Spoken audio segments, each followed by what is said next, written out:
here again and welcome back to my channel.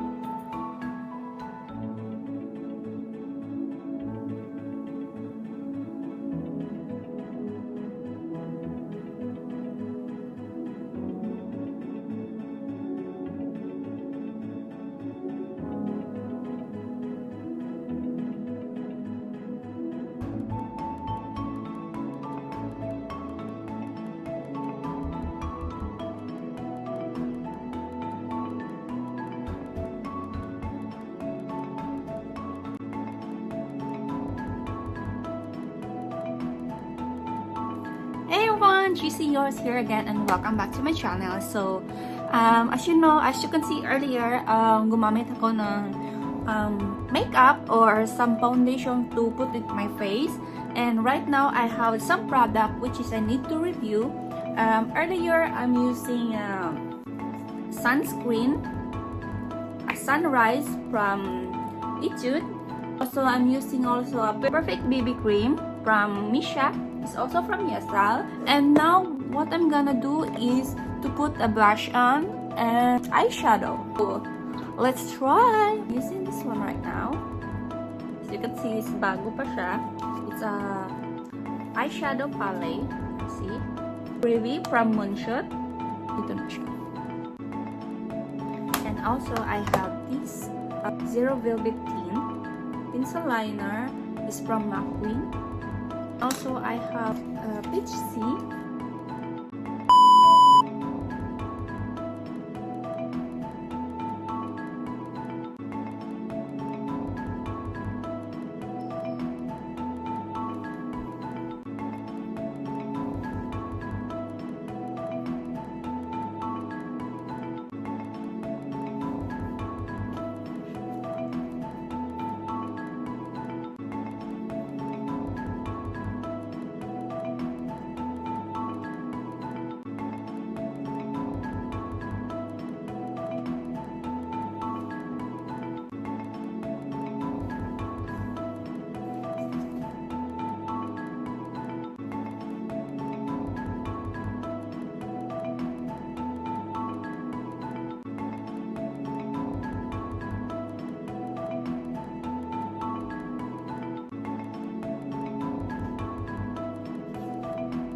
So, ayun na nga guys, na-review ko na siya. Actually, ito talaga ang magandang palette so far is from moonshot.